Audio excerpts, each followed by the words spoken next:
Welcome to competitive exams library. మనకి railway exams కి useful అయ్యే జనరల్ సైన్స్ వీడియోస్ అయితే 6 వీడియోస్ ఆల్రెడీ చేయడం జరిగింది. ఎవరన్నా చూడకపోతే కనుక ఎగ్జామ్ కి వెళ్లే ముందు మిస్ అవ్వకుండా ప్రతి వీడియోని కూడా చూసి అయితే వెళ్ళండి. ఇంపార్టెంట్ బిట్స్ అయిన వాటిని మోస్ట్ రిపీటెడ్ బిట్స్ తో అయితే వీడియోస్ అయితే చేశాను. Assistant loco pilot hall tickets అయితే విడుదలవడం జరిగింది. 25 నవంబర్న ఎగ్జామ్ ఉన్న వాళ్ళకి ఈ రోజు హాల్ టికెట్స్ అయితే డౌన్లోడ్ అవుతాయి. నెక్స్ట్ ఎగ్జామ్ ఉన్న వాళ్ళకి రేపు. ఆ విధంగా మీకు ఎగ్జామ్ డేట్ కి 4 రోజుల ముందు మీరు సేమ్ ఎక్కడైతే స్టేటస్ చెక్ చేసుకున్న లింక్ ఉందో అదే లింక్ లో లాగిన్ అయ్యి చెక్ చేసుకున్నట్లయితే కనుక మీ యొక్క హాల్ టికెట్ అనేది అయితే మీరు డౌన్లోడ్ అయితే చేసుకోవచ్చు. మీ ఎగ్జామినేషన్ సెంటర్ ఎక్కడ పడింది, ఏ షిఫ్ట్ లో పడింది, ఏ టైం కి పడింది అన్న డీటెయిల్స్ అయితే ఉంటాయి. ఒకసారి మీరు హాల్ టికెట్ డౌన్లోడ్ చేసుకోగానే మీ ఫోటో క్లియర్ గా ఉందా లేదా, మీ నేమ్ ఇవన్నీ కూడా కరెక్ట్ గా ఉన్నాయా, కేటగిరీ ఇవన్నీ కూడా కరెక్ట్ గా ఉన్నాయా లేవో ఒకసారి క్రాస్ వెరిఫై చేసుకుని ఏదైనా తేడా ఉంటే కనుక ఇమీడియట్ గా హెల్ప్ డెస్క్ ఆప్షన్ ఉంటుంది. లాగిన్ అయిన తర్వాత కాంటాక్ట్ అయితే అవ్వండి. మీకు పైన డీటెయిల్స్ అన్ని ఉంటాయి కదా, తర్వాత ఇన్విజిలేటర్ సిగ్నేచర్, మీ సిగ్నేచర్ అనేది ఉంటుంది. తర్వాత కొంచెం కిందకి వచ్చిన తర్వాత ఇక్కడ copy the declaration displayed on your screen in your running hand writing not in block letters only in the presence of invigilator on examination day. ఇక్కడ డిక్లరేషన్ అనేది మీరు ముందుగా రాయకూడదు. సో మీరు ఎగ్జామినేషన్ సెంటర్ కి వెళ్ళిన తర్వాత మీకు కంప్యూటర్ అనేది అలాట్ చేస్తారు కదా. సో నేను ఆన్లైన్ లో ఫస్ట్ టైం ఎగ్జామ్ రాసే వాళ్ళకి సంబంధించి ఆన్లైన్ లో ఎలా ఎగ్జామ్ రాయాలి, ఆప్షన్స్ ఎలా ఉంటాయి, ఇవన్నీ కూడా డీటెయిల్ గా గతంలోనే ఎగ్జామ్స్ కి సంబంధించి ఒక వీడియో చేశాను. ఆ వీడియో లింక్ డిస్క్రిప్షన్ లో ఇస్తాను, పైన ఐఎన్ఎస్ సింబల్ దగ్గర కూడా వదిలేస్తాను. ఫస్ట్ టైం ఆన్లైన్ ఎగ్జామ్ రాస్తుంటే కనుక ఏదైనా డౌట్స్ ఉంటే కనుక ఆ వీడియో చూడండి, మీకు క్లారిటీ అయితే వస్తుంది.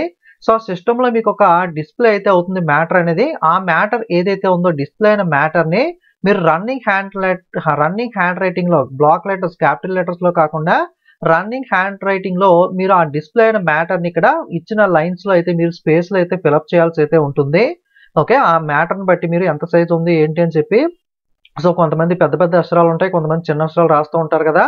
సో దాన్ని బట్టి ఇక్కడ అడ్జస్ట్ అయ్యే విధంగా మీరు అక్కడ ఉన్న మ్యాటర్ ని బట్టి ఇక్కడ మనకి ఎంత స్పేస్ ఉంటుంది దాన్ని బట్టి అడ్జస్ట్ చేసుకుని అయితే మీరు అయితే రాయండి. ఈ రాసేటప్పుడు ఖచ్చితంగా ఇన్విజిలేటర్ ప్రెసెన్స్ లోనే రాయాలి, ముందు కాదు. అక్కడ ఇన్విజిలేటర్ చెప్తారో ఆ మ్యాటర్ ని ఇక్కడ రాయండి అని చెప్పి అప్పుడు మాత్రమే మీరు ప్రాపర్ గా అయితే రాయాల్సి ఉంటుంది. ఓకే, మీరు ఏదైనా మిస్టేక్ చేస్తే కనుక candidature of the candidate shall be liable to rejected if the candidate either writes the mandatory hand writing chapter in capital letters or leave the space blank. మీరు ఫిలప్ చేయకుండా వదిలేసినా లేదా క్యాపిటల్ లెటర్స్ లో రాసినా సరే reject చేస్తామని చెప్తున్నారు. Running hand writing ఏదైతే ఉంటుందో దాంట్లో మాత్రమే ఇన్విజిలేటర్ ప్రెసెన్స్ లో మాత్రమే స్క్రీన్ మీద ఉన్న మ్యాటర్ అయితే మీరు రాయాల్సి ఉంటుంది. అలాగే ఇక్కడ క్యాండిడేట్ యొక్క లెఫ్ట్ థంబ్ ఇంప్రెషన్ ఎడమ బొటన వేలు యొక్క వేలి ముద్ర, రైట్ థంబ్ ఇంప్రెషన్ కుడి వేలు బొటన ముద్ర, అలాగే మీ యొక్క సిగ్నేచర్, అలాగే ఇన్విజిలేటర్ సిగ్నేచర్ ఇవన్నీ చెక్ చేసి ఇన్విజిలేటర్ మీకు అయితే సైన్ చేస్తారో ఇవన్నీ కూడా ప్రాపర్ గా మీరు చేశారా, ఇన్విజిలేటర్ సైన్ ఇవన్నీ అయినాయా లేవా అని చెప్పి ప్రాపర్ గా అయితే చెక్ చేసుకోండి.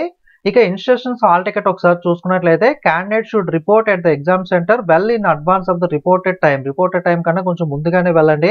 ఎందుకంటే అక్కడ ఆధార్ లింక్డ్ బయోమెట్రిక్ ఆథెంటికేషన్ అయితే ఉంటుంది. మీరు ఆధార్ కార్డ్ అనేది ఇస్తారు కాబట్టి మీరు దగ్గర థంబ్ తీసుకుని ఆ థంబ్ ఆధార్ తో మ్యాచ్ అవుతుందో లేదా అని చెప్పి చేస్తూ ఉంటారు. ఇది సర్వర్ తో కూడుకున్న పని కాబట్టి కొంచెం డిలే అయితే అవుతుంది, ఒక్కొక్కసారి టైం అనేది పడుతుంది. కాబట్టి మీరు కొంచెం ముందుగా వెళ్ళినట్లయితే ఈ ప్రాసెస్ అనేది అయితే ఫ్రీగా అయితే కంప్లీట్ చేయొచ్చు.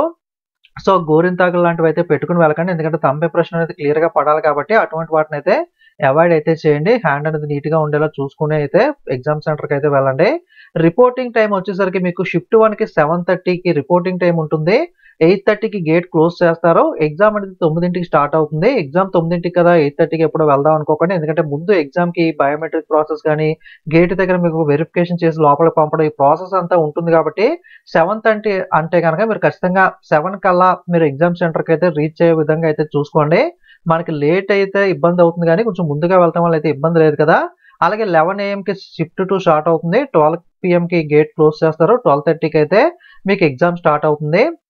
అలాగే రిపోర్టింగ్ టైం థర్డ్ షిఫ్ట్ అనేది 3 PM కి రిపోర్టింగ్ టైం, 4 PM కి గేట్ క్లోజింగ్, 4:30కి అయితే ఎగ్జామ్ అయితే స్టార్ట్ అవుతుంది. ఇక్కడ ఇచ్చిన రిపోర్టింగ్ టైం ఏదైతే ఉంటుందో దీనికన్నా అట్లీస్ట్ 15 మినిట్స్ లేదా 30 మినిట్స్ అన్నా సరే మీరు ముందుగా వెళ్ళడానికైతే అక్కడ డిస్టెన్స్ అనేది చూసుకుని ఎగ్జామ్ సెంటర్ ముందుగా చూసుకుని అయితే ప్లాన్ చేసుకోండి. అలాగే ఇంకా దూరంగా ఉంటే కనుక ఖచ్చితంగా ఇంకా కొంచెం ముందుగానే వెళ్ళడానికి అయితే ప్రయత్నం చేయండి, ఎందుకంటే అడ్రసెస్ అవన్నీ కూడా ప్రాపర్ గా తెలియదు కాబట్టి ఎగ్జామ్ సెంటర్ కూడా కుదిరితే ఒకసారి ముందే వెళ్ళి అయితే చూసుకోండి. ఎందుకంటే ఒక్కొక్కసారి సెంటర్ దగ్గర కన్ఫ్యూజ్ అవుతూ ఉంటారు, ఒక సెంటర్ కి వెళ్ళబోయి ఒక సెంటర్ కన్ఫ్యూజన్ లాంటివి ఉంటాయి. కాబట్టి ఒకసారి క్లారిఫై ముందే అయితే కుదిరితే ముందుగానే ఒకసారి అయితే చేసుకునే ప్రయత్నం అయితే చేయండి. No candidate will be allowed inside the test centre of the gate closing time. Gate closing time తర్వాత ఎట్టి పరిస్థితుల్లోనూ కూడా ఎవరిని అలౌ చేయమని చెప్తున్నారు. Candidates are advise to locate their centre and యాక్సెస్ఫుల్ అట్లీస్ట్ ఒక రోజు ముందుగానే సెంటర్కి వెళ్ళి అయితే చూసుకోండి అని కూడా చెప్తున్నారు. ఎగ్జామ్కి ఏమేమి తీసుకువెళ్ళాలి అంటే కనుక మీరు ఏదైతే హాల్ టికెట్ డౌన్లోడ్ చేసుకున్నారో, చాలా మంది సిటీ ఇంటిమేషన్ డౌన్లోడ్ చేసుకుని అదే హాల్ టికెట్ అనుకుంటున్నారో, అది కాదు. సిటీ ఇంటిమేషన్ తర్వాత మనకి 10 రోజుల ముందు సిటీ ఇంటిమేషన్ వస్తే 4 రోజుల ముందు హాల్ టికెట్ వస్తుంది. ఖచ్చితంగా హాల్ టికెట్ అనేది తీసుకువెళ్లాల్సి ఉంటుంది. ఆ కాల్ లెటర్ ఏదైతే ఉంటుందో దాని ప్రింట్ తీసుకోండి. ఈ call letter to be submitted for verification at the time of test at least 2 original and valid photo identity card. Okay, 2 ID cards అయితే తీసుకువెళ్ళమంటారు. ఎందుకంటే ఒక్కొక్క ఐడిలో పేరు అనేది మిస్టేక్ ఉండటం, ఫోటో అనేది క్లారిటీగా లేకపోవడం, ఇలాంటి ఇబ్బందులు ఉంటాయి కాబట్టి 2 original and valid photo identity cards అయితే తీసుకురామని చెప్తున్నారు. మీరు ఆధార్ కార్డు ఉంటే ఆధార్ కార్డుతో పాటుగా pan card, voter ID, so ఏదైతే లిస్ట్ లో ఉంటాయో ఆ ఐడి కార్డ్స్ లోని ఏదో ఒక ఐడి కార్డ్ అయితే మీరు 2 ఐడి కార్డ్స్ అయితే తీసుకురామని అయితే చెప్తున్నారు. Okay, not photo copy or scanned or expire. Okay, మనకి ఫోటో కాపీ, జిరాక్స్ కాకుండా ఒరిజినల్ ఐడి కార్డ్ అనేవి వాటర్ ఐడి కానీ, ఆధార్ కార్డ్ కానీ, ప్రింట్అవుట్ ఆఫ్ ఈ ఆధార్ కానీ, లేదా డ్రైవింగ్ లైసెన్స్ కానీ, పాన్ కార్డ్ కానీ, ఈ పాన్ కార్డ్ ప్రింట్అవుట్ కానీ, పాస్పోర్ట్ కానీ, identity card issued by the employer in case of candidate is government employee. మీరు గవర్నమెంట్ ఎంప్లాయీ అయితే కనుక మీ ఎంప్లాయీ ఐడి కార్డ్ కానీ, స్కూల్, కాలేజ్, యూనివర్సిటీ యొక్క ఫోటో ఐడి కార్డ్ కానీ, SSLC or HSC mark sheet అంటే 10th క్లాస్ మార్క్ లిస్ట్ కానీ, ఇందులో చెప్పిన వాటిలో ఏదో ఒక వాటిలో 2 ఐడి కార్డ్స్ అయితే మీరు తీసుకువెళ్ళండి. మీరు తీసుకువెళ్ళే ఐడి కార్డ్స్ లో ఫోటో క్లియర్ గా ఉందా లేదా, మీ యొక్క నేమ్ అనేది యాజ్ ఇట్ ఈస్ గా హాల్ టికెట్ లో ఉన్నట్టుగా 10th మార్క్ లిస్ట్ లో ఉన్నట్టుగా మీ నేమ్ కానీ, మీ father name, date of birth, photo ఇవన్నీ కూడా క్లారిటీగా మిస్టేక్ లేకుండా ఉన్న ఐడి కార్డ్స్ అయితే తీసుకువెళ్ళండి. ఏదైనా ఐడి కార్డ్ లో మీకు కొంచెం డౌట్ ఉంది అనుకుంటే కనుక అలాంటప్పుడు ఖచ్చితంగా ప్రతి వాళ్ళు కూడా 2 ఐడి కార్డ్స్ ఇక్కడ ఖచ్చితంగా at least 2 original and valid photo identity card అని మెన్షన్ చేశారు కాబట్టి ప్రతి వాళ్ళు 2 ఐడి కార్డ్స్ అయితే తీసుకువెళ్ళండి. ఓకే, ఇన్ కేసు ఏదైనా మనకి డౌట్ఫుల్ గా, జెన్యున్ గా లేకపోయినా వేరే ఐడి కార్డ్ 2 తీసుకువెళ్తాం కాబట్టి ఆ 2 ఐడి కార్డ్ అయితే పరిగణించి అయితే లోపలికి అలౌ చేస్తామని అయితే చెప్తున్నారు. ఫోటో కాపీ ఐడి అయితే మనకి అలౌ చేయమని అయితే చెప్తున్నారు. Original ID cards, 2 ID cards అయితే ఈ కాల్ లెటర్ తో పాటుగా మీరైతే తీసుకువెళ్లాల్సి అయితే ఉంటుంది. ఈ call letter is valid only for the test date, shift and time as specified there on. Okay, కేవలం మనకి ఆ షిఫ్ట్ కి, ఆ టైం కి మాత్రమే ఈ కాల్ లెటర్ అనేది అయితే వ్యాలిడ్ అయితే అవుతుంది. ఎగ్జామ్ సెంటర్ లోకి ఏ ఐటమ్స్ తీసుకు వెళ్ళకూడదు అంటే కనుక మనకి ఎలక్ట్రానిక్ గ్యాడ్జెట్స్ ఏవైతే ఉంటాయో అంటే మనకి స్మార్ట్ వాచెస్ కానీ, మొబైల్ ఫోన్స్ కానీ, ఓకే, పేజర్స్ కానీ, watches, ear phones, Bluetooth enabled devices కానీ, మైక్రోఫోన్స్ కానీ, హెల్త్ బ్యాండ్స్ కానీ, క్యాలిక్యులేటర్లు కానీ, బుక్స్ కానీ, పెన్స్ కానీ, పేపర్ కానీ, పెన్సిల్ కానీ, ఎరేజర్ కానీ, పౌచ్ కానీ, స్కేల్ కానీ, రైటింగ్ ప్యాడ్ కానీ, మెటాలిక్ వేర్స్ కానీ, బ్యాంగిల్స్ కానీ, సో ఎవరన్నా మనకి జ్యువెలరీ అనేది వేర్ చేస్తుంటే జ్యువెలరీ అనేది మోస్ట్లీ మనకి అవాయిడ్ అయితే చేయండి. ఓకే, బాగా నెసెసరీ సెంటిమెంట్ ఉన్న వాటిని తప్ప మోస్ట్లీ జ్యువెలరీస్ కానీ, సో మనకి ఏదైనా బ్రాస్లెట్స్ కానీ ఇలాంటివి కూడా మోస్ట్లీ అయితే అవాయిడ్ అయితే చేయండి. బ్యాంగిల్స్ కూడా మనకి అయితే ఇక్కడ అలౌ చేయమని చెప్తున్నారు. Religious symbols, ornaments, mangalsutra, belts, bracelets, hand bag, cup, purse, camera, water bottle, packaged food items etcetera are not allowed. ఇక్కడ మీరు చూసినట్లయితే ఇక్కడ మంగళసూత్రాన్ని కూడా అలౌ చేయమని చెప్పి అయితే క్లియర్ గా అయితే రాస్తున్నారు. సో ఎందుకంటే ఫ్రాడ్స్ అనేవి చేస్తూ ఉంటారు దాంట్లో ఏదైనా డివైజెస్ అనేవి పెట్టి, కాబట్టి సో ఇటువంటి స్ట్రిక్ట్ గా అయితే మనకి రిలీజియస్ సింబల్స్ కానీ, ఆర్నమెంట్స్ ని, మంగళసూత్రాస్ ని కూడా, బెల్ట్స్, ఈవెన్ బెల్ట్స్ అనే వాటిని కూడా లోపలికి అలౌ చేయమని అయితే చెప్తున్నారు కాబట్టి సో చూసుకోండి. సో బెల్ట్స్ అనేవి కాకుండా మీరు కొంచెం టైట్ గా ఉన్న డ్రెస్ అనేది వేసుకుని వెళ్ళినట్లయితే బెల్ట్ లేకుండా అయితే చూసుకోండి, మళ్ళీ అక్కడికి వెళ్ళిన తర్వాత ఇబ్బంది అవుతుంది. ఓన్లీ ఈ call letter and photo ID card in original will be allowed inside the test hall. Okay, only call letter అలాగే ఫోటో ఐడి కార్డ్ ఒరిజినల్ మాత్రమే మీకు లోపలికైతే అలౌ చేస్తారో. Candidate should not carry any pen or pencil inside the test centre. Okay, మీకు pen, pencil కూడా, papers కానీ కూడా allow అయితే చేయరు. పెన్ వాళ్ళే మీకైతే ప్రొవైడ్ చేస్తారు. లోపలికి వెళ్ళిన తర్వాత రఫ్ షీట్ తో పాటుగా పెన్ కూడా మీకు రఫ్ వర్క్ చేసుకోవడానికి లోపలే పెన్ అండ్ పేపర్ కూడా వాళ్ళే అయితే ప్రొవైడ్ చేయడం అయితే జరుగుతుంది. Candidates are requested not to apply henna on their hands. Okay, గోరింతాకు, హెన్నా లాంటివి అయితే కాళ్ళకి, చేతులకి అయితే పెట్టుకోవద్దని కూడా బయట మీకు ఇబ్బంది అవుతుంది కాబట్టి అయితే ఇక్కడ అది కూడా మెన్షన్ చేయడం అయితే జరిగింది. Candidate can view the question paper in the language opted for the time of filling the application and in English language. మీకు ఇంగ్లీష్ లాంగ్వేజ్ అలాగే మీరు ఏదైతే ఆప్ట్ చేసుకుంటారో ఆ లాంగ్వేజ్ లో కూడా పేపర్ అయితే మీకు రావడం జరుగుతుంది. మీకు పైన ఏదైనా డిఫాల్ట్ గా లాంగ్వేజ్ సెలెక్ట్ చేసుకున్నా క్వశ్చన్ డౌట్ వచ్చినప్పుడు పైన లాంగ్వేజ్ ఆప్షన్ లో మీరు లాంగ్వేజ్ అయితే చేంజ్ అయితే చేసుకోవచ్చు. ఆల్రెడీ డెమో టెస్ట్ లో నేను ఎక్స్ప్లెయిన్ చేశాను. నెగిటివ్ మార్కింగ్ అనేది అయితే 1/3 అయితే ఉంటుంది. ఓకే, మీకు ఏదైతే రఫ్ షీట్స్ ఇస్తారో దాని మీద మీ నేమ్, రోల్ నెంబర్ అనేది అయితే రఫ్ షీట్స్ మీద అయితే రాయాల్సి అయితే ఉంటుంది.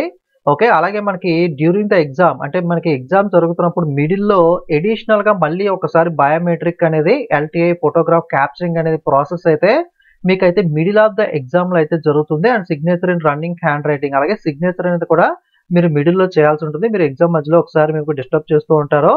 సో, ఇన్విజిలేటర్ 1 బై 1 వచ్చి ఎగ్జామ్ జరుగుతున్నప్పుడు మిడిల్‌లో మాకు హాఫ్ ఆఫ్ ద ఎగ్జామ్ అయినప్పుడు మీకు అడిషనల్‌గా మళ్ళీ ఒకసారి బయోమెట్రిక్ తీసుకోవడం, ఫోటో తీసుకోవడం, మీ చేత సైన్ చేయించుకోవడం అయితే చేస్తూ ఉంటారు.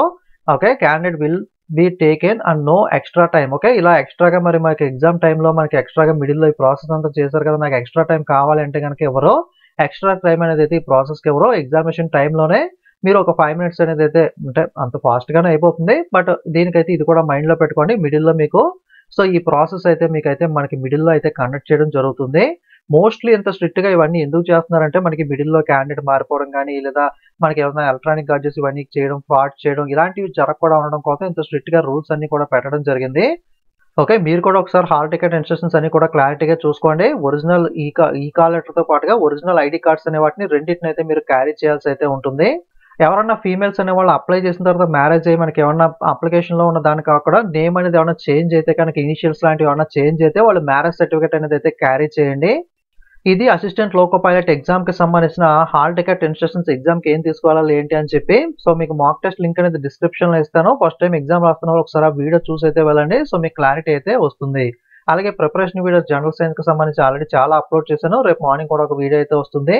మిస్ అవ్వకుండా అయితే వీడియోస్ అయితే ఎగ్జామ్‌కి వెళ్ళే ముందు అయితే చూసి వెళ్ళండి. ఓకే. వీడియోని మీ ఫ్రెండ్స్‌కి కూడా షేర్ చేయండి. వాళ్ళు కూడా ఇన్ఫర్మేషన్ తెలుసుకుంటారు. ఓకే. థాంక్స్.